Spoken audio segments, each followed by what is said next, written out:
chương trình chúng ta này.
Nhiều khi kiếm đâu cô tích trên đời, thật là điều may mắn nếu như có người cầm tay bước đi đến cuối con đường, bao giờ thì sẽ tới.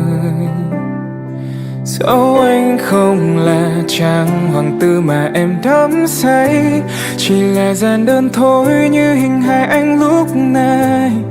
Anh vẫn muốn quỳ gối trước nàng công chúa em nhớ đêm này. Điều anh muốn là luôn thấy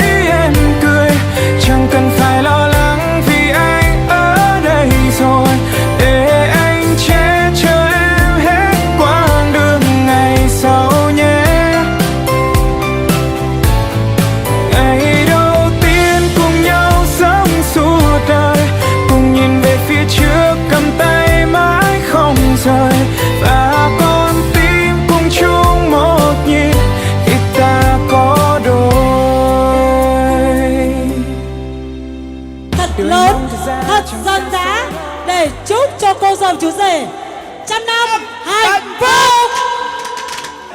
Rồi coi nhô, có sọt niệm mà hay bên này nhô. Rồi chấm hợp hương thì ta là cái mình ta thọc ranh bà đang đây ta ranh này chân coi chân này lên. Ô tôi chụp ra là khắp đồng tin Việt Nam. Bố cọ bữa cái mệt nòng giống đời. Sao một tông rồi một tầng lên Brown.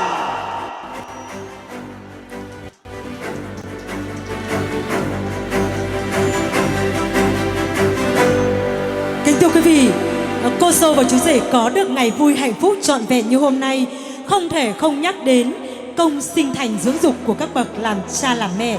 Với niềm trân trọng kính yêu đó, ngay sau đây, ban tổ chức chúng tôi trân trọng kính giới thiệu song thân phụ mẫu của cô dâu chú rể cùng trở về lễ đại tình yêu của chúng tôi để ra mắt quý quan khách. Tôi nói là các bé bị mệt là khắp trong Việt Nam dọa các anh ấy kìa. Push Nam hàng cơ sở cối đi ra bên đây bằng plan vang một tuần này thuộc gia grai tỉnh Gia Lai. Mọi rui ra cái nhóm bằng plan của reality rồi chăm phu hàng rồi chăm đẹp đi ra nắp này.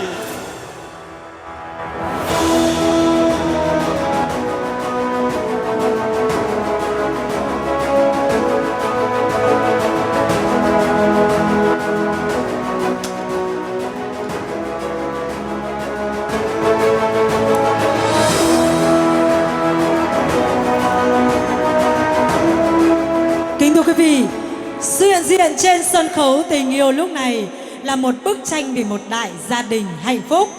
Quý vị nổ một tràng pháo tay thật lớn, thật giòn giá để chúc cho hai gia đình từ nay đã có dâu hiền và rể thảo. Tôi nói với nào là khúc ni hơi cả sang nọ tọt kẹp này. Lúc lâu có ơi Puni cái sang nọ tọt kẹp này mỹ ma cái đặt coi mỹ ma cái đọc này Puni cái biết bạc ở ni và mẹ đồng tây nạp là thật chế một giam nít mông dầm phân rồi của tụm năm sang nọ cái nhầm ác ai bịa mạ giờ cái nào bác cái nhốt là khắp trong prin ra đây sang nọ cái nhầm màu rồi ra một cái đúng rồi. Tôi nói sang nọ cái nhầm màu tổ chung mình ta ra hết trăm năm bồng họa yam nhim cho nó mang biết vàng mình ta bồng họa nang họa ta ngồi tụm năm sang nọ cái nhầm ác ai bre nạp bạn ở đây cái nhô cái môn mình ta xoài pral. Và ngay sau đây để tỏ lòng biết ơn sâu sắc đối với sự hiện diện của tất cả các vị khách quý đã không quản ngại đường xa, bớt chút thời gian vàng ngọc để đến tham dự lễ tân hôn vàng ngọc, chúc mừng cho đôi tân lang và tân gia nhân. Ngay sau đây trân trọng kính mời ông Piu Nam, đó là người cha kính yêu của chú rể Cờ Son Niệm, sẽ có đôi lời phát biểu gửi đến khán phòng tình yêu và các vị quan khách. Trân trọng kính mời ông.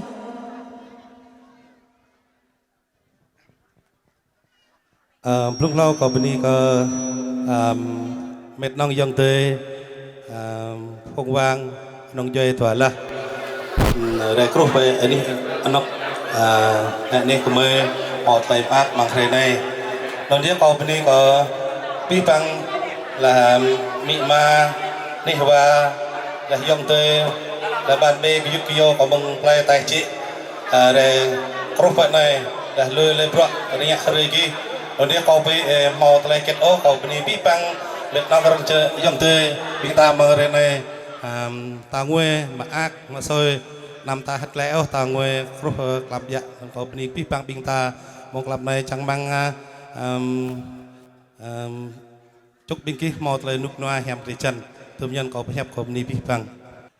Vâng, kính thưa quý vị, chúng ta đã nghe qua một lời cảm ơn, lời phát biểu rất là tuyệt vời, rất là ngắn ngủi ý nghĩa hôm nay đại diện bên họ nhà trai.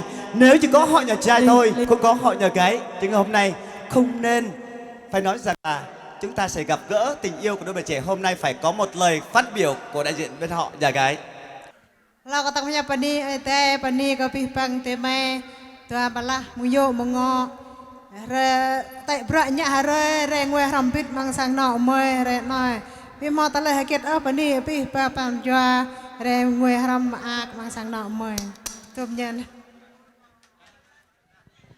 Nhà trai đã phát biểu rồi, nhà gái cũng có đôi lời cảm ơn để cho bên rể, bên dâu, để cho hai họ về lâu về dài.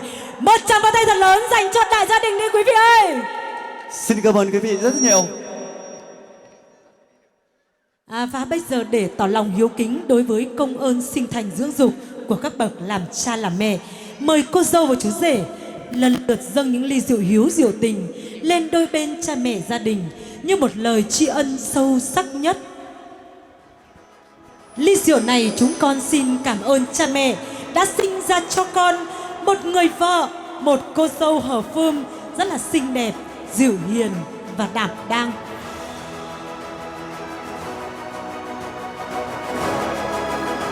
Và bây giờ mời cô dâu và chú rể lần lượt dâng những ly rượu hiếm rượu thảo lên cha mẹ của chú rể cờ son niệm.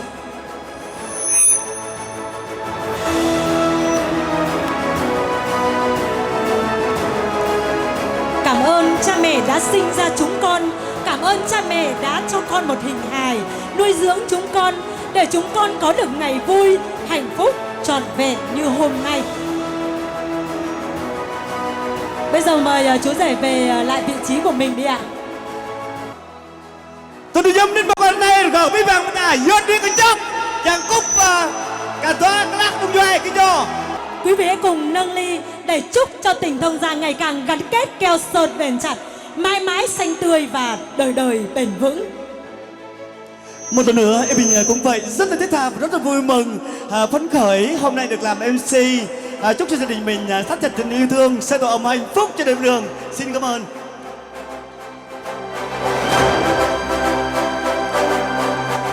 Giây phút ở đây có một chương trình tặng quà luôn.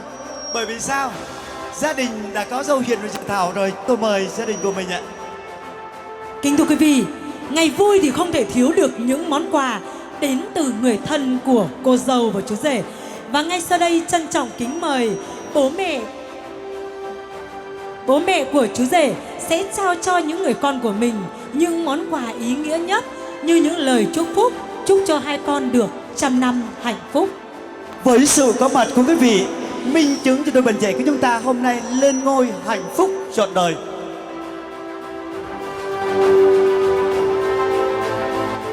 Mẹ đâu là mẹ của riêng anh, mẹ là mẹ của chúng mình đấy thôi.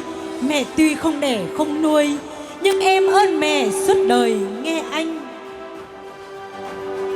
Thay mặt cho cô dâu và chú rể, chúng con xin cảm ơn món quà của cha mẹ. Chúc cho cha mẹ phúc như Đông Hải và thọ tỷ Nam Sơn, một đời bình an và hạnh phúc bên con cháu. Em Bình cảm ơn cô dâu và chú rể đã nhận một món quà rất là ý nghĩa nhân ngày hạnh phúc hôm nay của bố mẹ của mình. Cảm ơn gia đình mình. Và bây giờ mời song thân phụ mẫu của cô dâu chú rể trở về những bàn tiệc danh dự, tiếp tục nhận những lời chúc phúc từ phía quan hai viên hai họ và tiếp tục chứng kiến mọi nghi thức trong buổi lễ tân hôn vàng ngọc trong buổi trưa ngày hôm nay. Chị Hương Thảo của chúng ta rất là vui tính và rất là nhiệt huyết. Tất cả các phục vụ từng chu đáo rất là tuyệt vời. Vâng, thay mặt cho cô dâu và chú rể, chúng con xin cảm ơn cô chủ xinh đẹp Hương Thảo đến từ dịch vụ tiệc cưới Hương Thảo đã tặng cho chúng con những món quà ý nghĩa nhất trong ngày hôm nay.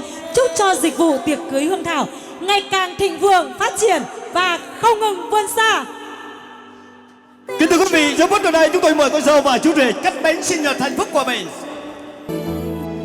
Ngày vui nhất đời anh, ngày vui nhất đời em, trong chiếc thiệp xinh xinh có tên hai đứa mình, ngàn lời chúc bình an, đôi bàn tay siết chặt, hai chiếc nhẫn kết lại, minh chứng cho ngày vui nhất.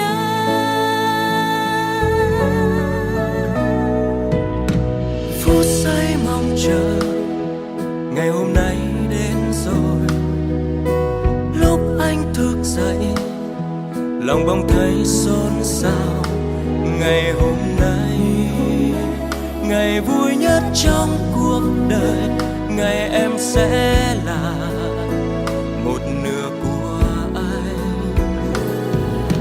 Tiếng chuông ngân lên, giờ thiêng liêng đến rồi, mắt em long lanh, giọt nước mắt khẽ rơi, niềm hạnh phúc hòa theo nước mắt em rơi, nụ hôn ấm nồng đặt lên khóe môi.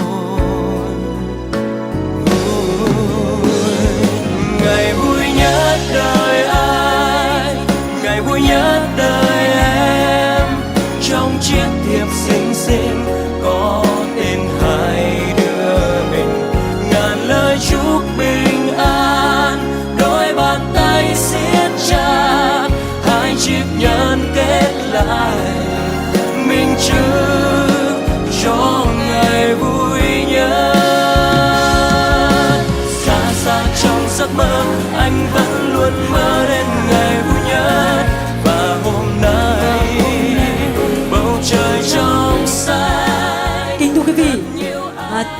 đây là mọi nghi thức trong buổi lễ tân hôn vàng ngọc. Chúc mừng cho chú rể Cờ Xuân Niệm sánh duyên cùng cô dâu Hợp Phương. Rất là đặc biệt được tặng cho cô dâu và chú rể. Xin mời nhà nhếp ăn nhà. Vời cô ơi, rất là tuyệt vời. Em mình cảm ơn hai con. Em đá nào, chụp hình đá nào.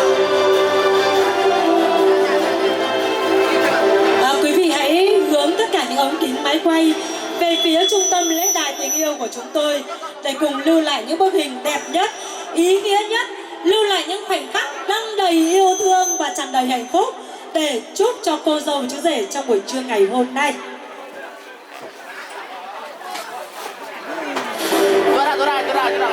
Và bây giờ tiếp tục là những món quà đến từ người thân của cô dâu chú rể. Những món quà vô cùng ý nghĩa, xúc động, trân trọng và yêu thương của cô dì chú bác, anh chị em trong buổi trưa ngày hôm nay.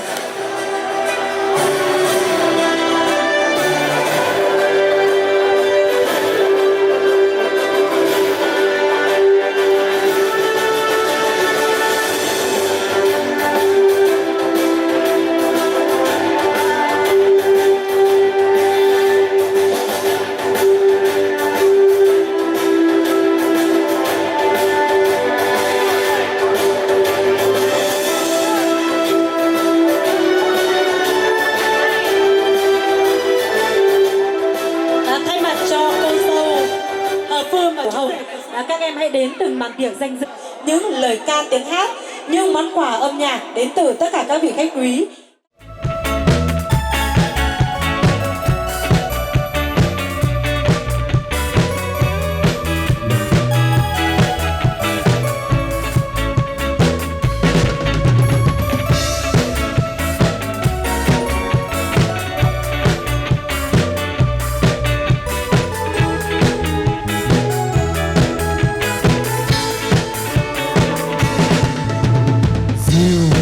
Hạt nắng đôi nhẹ trên áo mẹ gọi bao khát khao mặt em vời vợi cổ trên cầu anh mong em buồn rồi chút rời lá gió chiều bóng trời sầu xuyên mai buồn người yêu ơi rồi mãi này đã xa mãi mãi dù đi là tình yêu chúng ta và ta biết một điều thật thật gì càng xa em anh càng thấy yêu em ngồi rồi chi lia cuộc đời vẫn thế dẫu là mặt trời nóng nắng khát khao hai đêm mệt mỏi lấp lánh tay cao nếu không có người cuộc đời trôi về đâu nếu không có người mặt đất quá hoang vui người yêu ơi rồi mãi này cách xa mãi mãi dù đi là tình yêu chúng ta và ta biết một điều thật thật đi càng xa em anh càng thấy yêu em.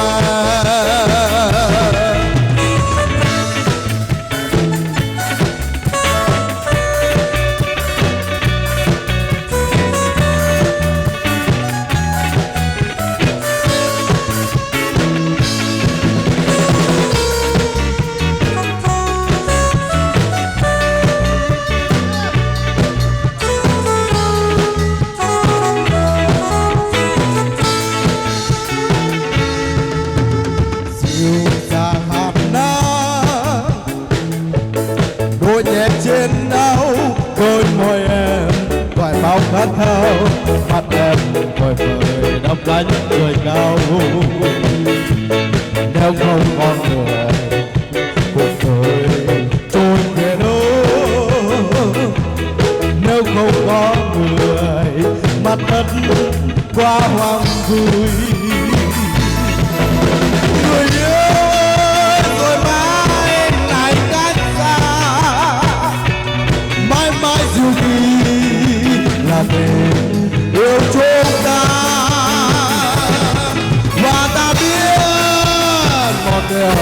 đơn giản gì.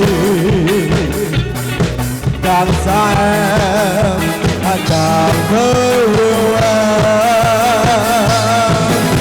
Người yêu ơi rồi mãi này đã xa,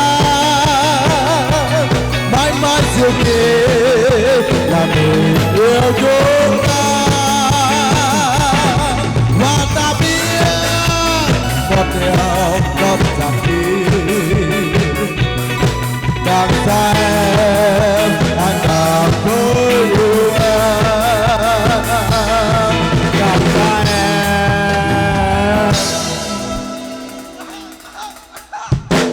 anh càng thôi yêu em.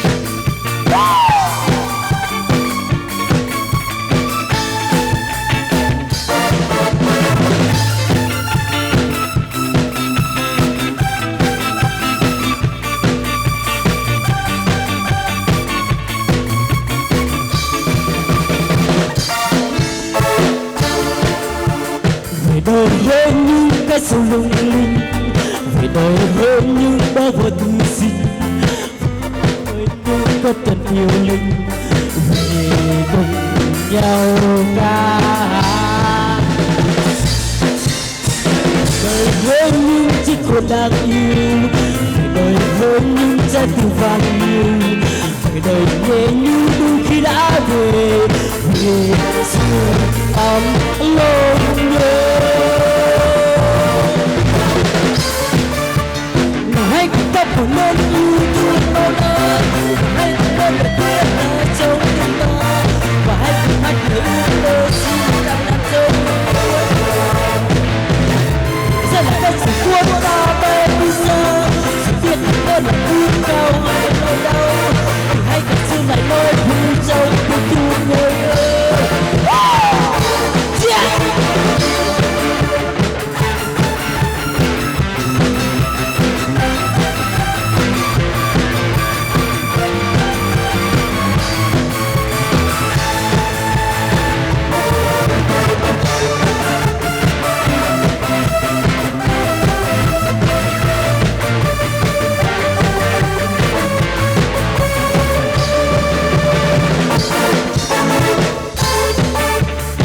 Đời hơn những cái sự lung linh, đời hơn những bó vật sinh, đời hơn những con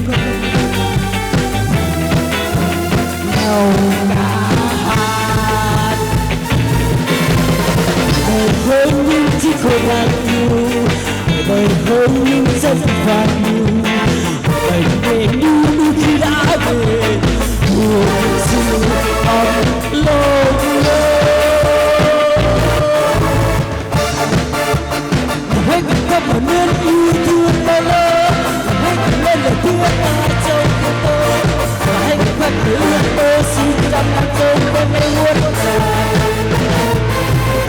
Sẽ là cái sự cuốn ta bay đi xa, chỉ biết chúng tôi là vui cao hay lâu đau, hãy ngày xưa lại nói vui trong tim người ơi. Hãy cùng ta mở nên yêu thương bao la, hãy cùng lên lời tiếng ta trong tim ta, và hãy cùng hát lời ước mơ xin rằng làm trong đêm nay muôn vàn. Tôi sẽ là cái sự cuốn đi xa, chỉ biết chúng tôi là vui cao hay lâu đau, thì hãy ngày xưa lại nói vui trong tim người ơi.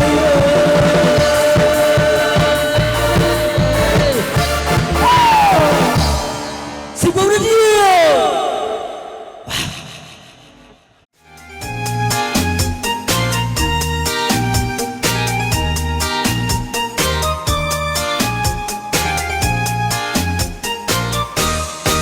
Cùng chuyến đêm nay tay nắm tay nhau đêm nay trăng sáng cùng nhau gọi mời.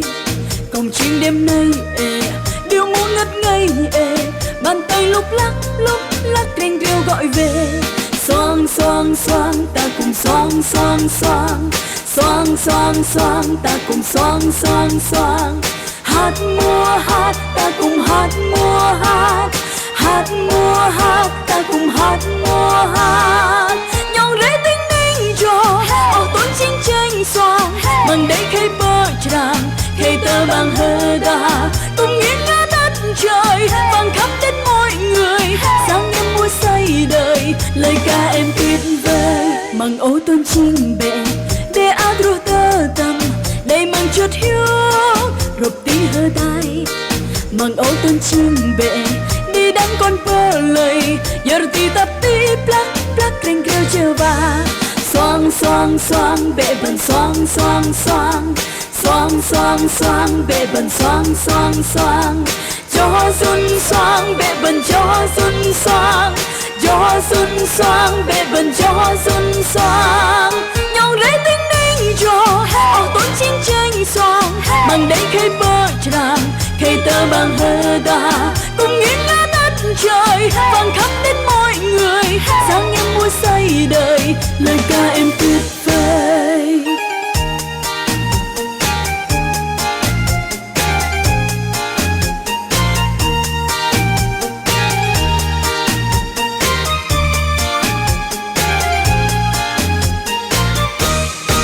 Cổng chiêng đêm nay tay nắm tay nhau đêm nay trăng sáng cùng nhau gọi mời. Cổng chiêng đêm nay điệu múa ngất ngây bàn tay lúc lắc reng rêu gọi về. Xoang xoang xoang ta cùng xoang xoang xoang, xoang xoang xoang ta cùng xoang xoang xoang. Hát múa hát ta cùng hát múa hát, hát múa hát ta cùng hát múa hát.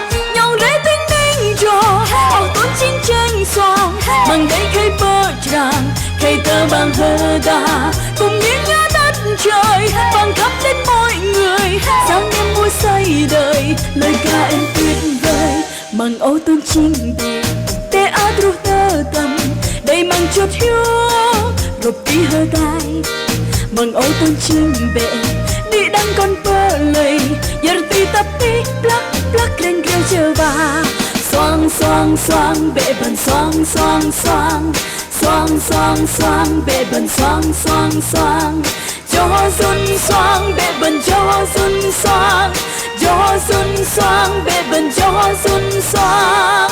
Nhau rẽ tinh ninh cho tuổi chiến tranh xoang, bằng đây khay bơ tràng khay tơ bằng hơ đà. Cùng nghiêng ngã đất trời vang khắp đến mọi người, sáng em mua say đời lời ca em tuyệt vời.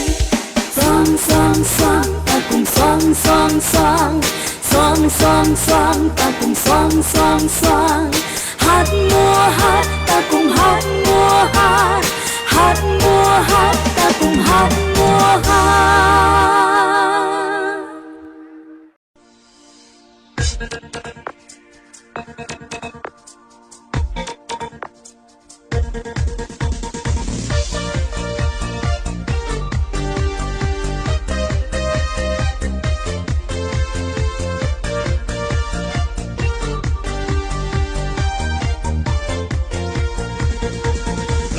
Tua cho chim xem đi, lại khắp tua cho chim prong đi, lại đây học mang hóng xăm môi clau, làm ai đĩa bom giang, lại khắp tua cho chim sen na đau, lại quăng tua cho chim chấp lòng làng, lại đây học mang hóng xăm môi trai, vì cố gắng ai đĩa, câu câu phải nhớ. Hãy subscribe cho kênh Ghiền Mì Gõ để không bỏ lỡ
hợp mang